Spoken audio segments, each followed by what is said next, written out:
नमस्कार, सुप्रभात। समय हो चला है आज की 10 बड़ी खबर जानने का। सेना पर शक करने वाली कांग्रेस माफी मांगे, बीजेपी का पलटवार, एयर चीफ के खुलासे पर सियासी बवाल। भारतीय वायुसेना प्रमुख air chief marshal AP Singh के खुलासे ने देश की राजनीति में नया तूफान खड़ा कर दिया है। उन्होंने बताया कि ऑपरेशन सिंदूर के दौरान भारत ने पाकिस्तान के 6 विमान मार गिराए, जिसमें 5 लड़ाकू और 1 एंटी लेजर विमान शामिल था। ये काम भारत के आधुनिक S-400 एयर डिफेंस सिस्टम ने किया। 300 किलोमीटर दूर से दुश्मन को ध्वस्त करना भारत की ताकत दिखता है, लेकिन इस बड़ी सैन्य जीत के बीच सवाल और आरोप भी गर्म है। कांग्रेस नेताओं ने प्रधानमंत्री नरेंद्र मोदी पर सवाल उठाया कि ऑपरेशन अचानक क्यों रोका गया। बीजेपी ने पलटवार करते हुए कहा कि सेना पर शक करने वाली कांग्रेस को देश से माफी मांगनी चाहिए। बयानबाजी में पीओके से लेकर सीज फायर तक मुद्दा गर्म हो गया है। पीएम मोदी बोले, सरकार ने संस्कृत को लोकप्रिय बनाने के लिए अनेक प्रयास किए हैं। प्रधानमंत्री नरेंद्र मोदी ने शनिवार को विश्व संस्कृत दिवस पर अपने संदेश में कहा कि उनकी सरकार ने पिछले 1 दशक में इस प्राचीन भाषा को लोकप्रिय बनाने के लिए अनेक प्रयास किए हैं। उन्होंने कहा कि संस्कृत ज्ञान और अभिव्यक्ति का एक शासन स्रोत है तथा इसका प्रभाव हर क्षेत्र में देखा जा सकता है। मोदी ने कहा कि इस भाषा को सीखने और इसे लोकप्रिय बनाने के लिए प्रयासरत सभी लोगों के प्रयासों की सराहना करने का अवसर है। ये दिवस प्रतिवर्ष सावन पूर्णिमा के अवसर पर मनाया जाता है। प्रधानमंत्री ने इस शब्दों में अपनी सरकार द्वारा उठाए गए कदमों को सामने रखते हुए केंद्रीय संस्कृत विश्वविद्यालय की स्थापना, संस्कृत शिक्षा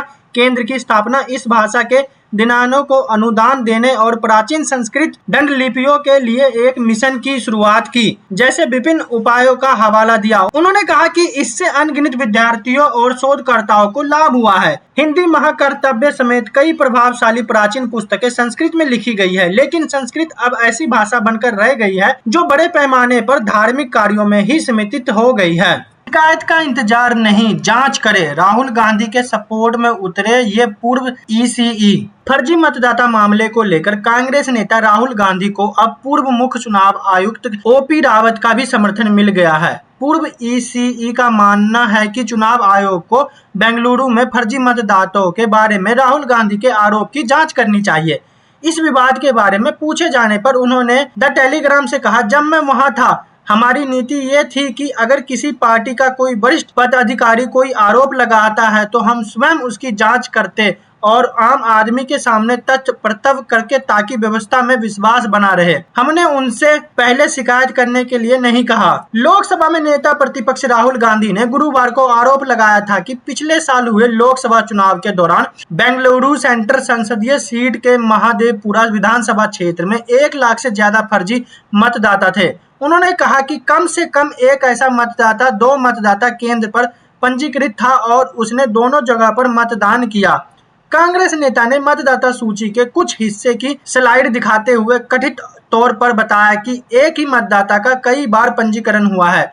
पते गलत है, एक कमरे वाले मकान में 80 लोगों का पंजीकरण हुआ है और महादेवपुरा के मतदाता दूसरे राज्य में भी पंजीकरण है। कांग्रेस ने शुक्रवार 8 अगस्त को बेंगलुरु में इस मुद्दे पर विरोध प्रदर्शन भी किया। कुछ लोगों ने शुक्रवार सुबह कुछ समय के लिए मतदाता सूची डाउनलोड के लिंक तक पहुंचने में असमर्थ जाहिर की। इसके बाद ये आरोप लगने लगे कि राहुल के दावे के बाद चुनाव आयोग मतदाता सूची में छेड़छाड़ कर रहे हैं। हालांकि चुनाव आयोग के सूत्रों ने इनसे इनकार किया है। महाराष्ट्र में मराठी पर फिर बवाल, एमएनएस कार्यकर्ताओं ने 20 सड़क पर दुकानदार को पीटा। महाराष्ट्र में मराठी भाषा को लेकर राज ठाकरे की पार्टी के कार्यकर्ताओं ने एक बार फिर दुकानदार पर हमला बोल दिया है। महाराष्ट्र एमएनएस के लोगों का आरोप है कि दुकानदार ने मराठी बोलने वाले लोगों और राज ठाकरे के खिलाफ अपमानजनक शब्दों का इस्तेमाल किया था, इसलिए उन्होंने दुकानदार को जमकर पीटा।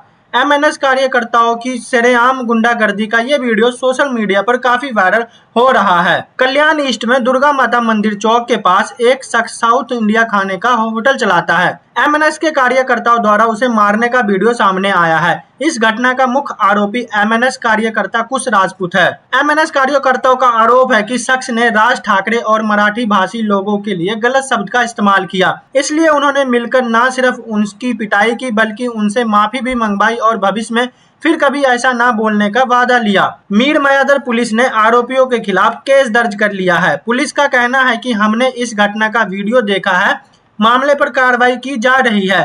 हमने इलाके में सुरक्षा कड़ी कर दी है। हालांकि ये पहली बार नहीं है जब एमएनएस के कार्यकर्ताओं को सरेआम गुंडागर्दी करते हुए देखा गया है। इनसे पहले भी एमएनएस के कुछ कार्यकर्ताओं ने मराठी ना बोलने पर एक दुकानदार पर थप्पड़ों की बरसात कर दी थी। इस घटना का वीडियो भी सोशल मीडिया पर काफी वायरल हुआ था। मैंने भारत पाकिस्तान का न्यूक्लियर युद्ध रोका, क्रेडिट जीबी डोनाल्ड ट्रंप का बड़ा दावा। अमेरिका के राष्ट्रपति डोनाल्ड ट्रंप ने फिर दावा किया कि उन्होंने भारत और पाकिस्तान के बीच 4 दिन तक चले सैन्य संघर्ष के बाद स्थिति को संभाल लिया था, जो एक परमाणु युद्ध में बदल सकता था। ट्रंप ने व्हाइट हाउस में शुक्रवार को यह भी दावा किया कि इस संघर्ष के दौरान 5 या 6 मिसाइल मार गिराए गए थे। हालांकि उन्होंने ये स्पष्ट नहीं किया कि ये विमान किस देश के थे, भारत या पाकिस्तान, या फिर वो दोनों देश के कुल नुकसान की बात कर रहे थे। भारत यह कह रहा है कि दोनों देश भारत पाकिस्तान ने अपनी सैन्य कार्रवाई आपसी बातचीत के जरिए रोकी थी और इसमें अमेरिका की कोई योगदान नहीं थी। ट्रंप ने यह बयान अजरबैजान के राष्ट्रपति इल्हाम अलीयेव के प्रधानमंत्री निकोल पैशिन की मौजूदगी में दिया। ये तीनों नेता एक त्रिपक्षीय हस्तन सम्मेलन में शामिल हुआ, जहां अमेरिका की मध्यस्थता में एक शांति समझौता पर दस्तखत किए गए। ट्रंप ने कहा, राष्ट्रपति के तौर पर मेरी सबसे बड़ी आशंका दुनिया में शांति लाना है। आज का ये समझौता भारत और पाकिस्तान के साथ हमारी सफलता के बाद हुआ है। अमेरिका के राष्ट्रपति ने कहा, वो एक दूसरे के खिलाफ पूरी ताकत से लड़ रहे थे, हालत काफी गंभीर हो गए थे, लेकिन जैसा कि आप जानते हैं एक बड़ा टकराव शायद परमाणु युद्ध हो सकता था, लेकिन ठीक पहले दोनों महान नेता एक साथ आए और हालात को संभाला। ट्रंप ने कहा कि वो व्यापार के जरिए संघर्ष सुलझा रहे हैं। उन्होंने कहा कि मैं भारत और पाकिस्तान के बीच मामला सुलझाया। मुझे लगता है कि इनका बड़ा कारण व्यापार था, बाकी किसी वजह से नहीं। उन्होंने इस कार्यक्रम में अपने बयान के दौरान भारत और पाकिस्तान के बीच संघर्ष का 2 बार उल्लेखन किया। दिल्ली के जैतपुर में बड़ा हादसा, भारी बारिश के बाद गिरी दीवार, 3 बच्चियों समेत 8 की मौत। जैतपुर के हरिनगर गांव में वर्षा की वजह से एक फ्लैट की बाउंड्री दीवार गिरने से उसके नीचे 2 बच्चियों सहित 8 लोग दब गए। इस हादसे में 3 बच्चों सहित 8 लोगों की मौत हो गई। प्राथमिक जानकारी के अनुसार मलबे में दबने से 8 वर्षीय रवीना, 8 वर्षीय हसीना, 7 वर्षीय रुखसाना, 30 वर्षीय ओबील, 40 वर्षीय मुतजली, 26 वर्षीय शफीकुलीन और 25 वर्षीय डोली शामिल है। ये सभी कूड़ा बीनने का काम करते थे। मूल रूप से पश्चिम बंगाल के वर्धमान जिले के रहने वाले हैं। फ्लैट के अंदर दीवार के पास कुछ लोगों ने झुग्गी बना रखी थी। इन्हीं झुग्गियों के ऊपर दीवार का मलबा गिर गया। एसएचओ की कुर्सी पर बैठा लंगूर कर रहा थाने की रखवाली, पुलिस कर्मियों का काम किया आसान। यूपी के पीलीभीत से एक हैरान करने वाला मामला सामने आया है। यहाँ पर आम लोगों के साथ साथ पुलिस भी लाल मुंह वाले बंदरों से काफी परेशान थी। ये बंदर थाने में घुस जाते थे, पुलिस कर्मियों की वर्दी उठा ले जाते थे, कभी उनकी टोपी, कभी खाना तो कभी अन्य सामान भी उठा ले जाते थे। अपनी परेशानी लेकर थाने में आने वाले लोगों को भी ये बंदर परेशान करते थे, लेकिन थाना प्रभारी ने इस परेशानी का तोड़ निकाल लिया और थाने में एक लंगूर बंदर ले आया। अब ये लंगूर बंदर थाने की रखवाली करता है। बिलसंडा क्षेत्र का ये मामला है। यहाँ पर लाल मुंह वाले बंदर थाने में घुस जाते थे। वो आने वाले लोगों को पकड़ लेते थे। लोगों के साथ साथ पुलिस भी उनसे काफी परेशान है।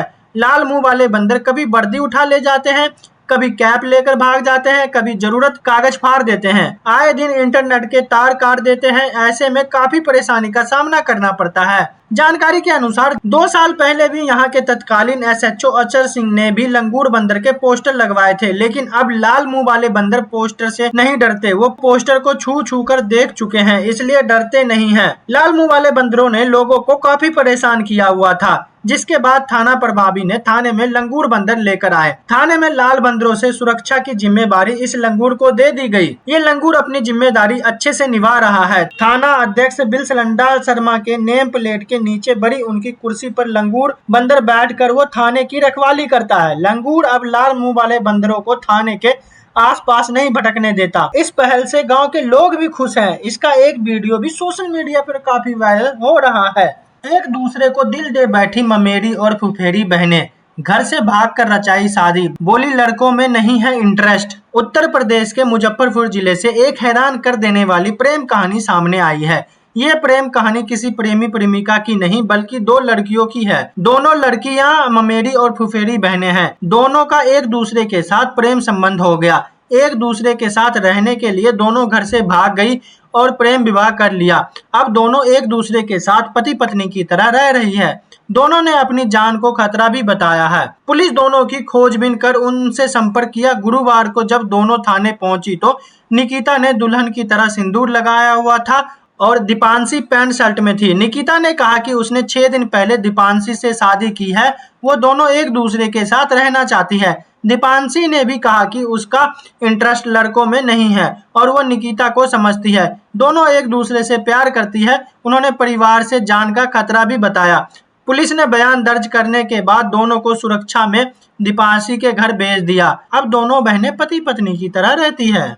बिहार चुनाव के बीच चिराग पासवान से नाराज बीजेपी दे दी चुप रहने की हिदायत। जाने क्या हुआ। बिहार विधानसभा चुनाव के बीच राज्य का सियासी पारा पहले से ही काफी बढ़ा हुआ है। इस बीच खबरें आ रही है कि सत्तारूढ़ गठबंधन में सब कुछ ठीक नहीं है। चिराग पासवान से बीजेपी अलाकनामा कुछ नाराज दिख रहा है। सूत्रों की माने तो बीजेपी ने चिराग पासवान को चुप रहने की हिदायत दी है। दरअसल ये सब नीतीश कुमार की पार्टी जेडीयू के नेताओं की नाराजगी के बाद हुआ। सूत्र बताते हैं कि चिराग पासवान द्वारा लगातार बिहार सरकार के खिलाफ दिए जा रहे बयानों से जेडीयू नेता नाराज थे, जिसके चलते उन्होंने बीजेपी नेतृत्व से इनकी शिकायत की। बीजेपी के विश्वसनीय सूत्रों के अनुसार एलजेपी चीफ और केंद्रीय मंत्री चिराग पासवान लगातार एंटी नीतीश बयान दे रहे हैं। बिहार की कानून व्यवस्था पर सरकार की आलोचना किए जाने पर चिराग पासवान को बीजेपी ने सलाह दी कि वो सहयोगी दलों का ध्यान रखते हुए बयान दे। माना जा रहा है कि बिहार चुनाव के मद्देनजर इस मुद्दे को बीजेपी ने गंभीरता से लिया है। जल्द ही बीजेपी अलाकनामा चिराग पासवान से कलाई डोर मीटिंग कर सकता है। साथ ही उन्हें हिदायत दी जा सकती है कि गठबंधन की एकजुटता का ख्याल रखें। जगदीप धनखड़ सुरक्षित तो है ना पता और ना कोई सूचना। कपिल सिब्बल ने अमित शाह से पूछा सवाल। कांग्रेस के राज्यसभा सांसद और वरिष्ठ वकील कपिल सिब्बल ने देश के पूर्व उपराष्ट्रपति जगदीप धनखड़ की अनुपस्थिति को लेकर चिंता व्यक्त की है। सिब्बल ने शनिवार को सोशल मीडिया प्लेटफॉर्म पर एक्स पर एक पोस्ट किया और पूछा कि 22 जुलाई को इस्तीफा दिया गया था और 9 अगस्त तक कोई जानकारी नहीं है। सिब्बल ने इस पोस्ट के माध्यम से केंद्र सरकार पर निशाना साधने की कोशिश की है। सोशल मीडिया पर एक पोस्ट करते हुए कपिल सिब्बल ने लिखा कि क्या हमें बताया जा सकता है कि जगदीप धनखड़ कहां है। अपने पोस्ट में उन्होंने आगे लिखा, गृह मंत्री अमित शाह बताएंगे कि जगदीप धनखड़ सुरक्षित है, उनसे कोई संपर्क हो पा रहा है। सिब्बल ने आगे इस पोस्ट में लिखा कि देश के गृह मंत्री अमित शाह जी को पता होना चाहिए, वो जगदीप धनखड़ हमारे देश के उपराष्ट्रपति थे, देश को चिंतित होना चाहिए। उल्लेखनीय यह है कि जगदीप धनखड़ ने 21 जुलाई को समस्त कारणों के हालात देते हुए उपराष्ट्रपति पद से त्याग पत्र दे दिया था। उनके इस्तीफा के बाद से उपराष्ट्रपति का पद अभी भी खाली है। जानकारी दे कि धनखड़ का कार्यकाल 2027 में पूरा होने वाला था। धनखड़ के इस्तीफे के बाद नए उपराष्ट्रपति के लिए कायसों का दौर शुरू हो गया है।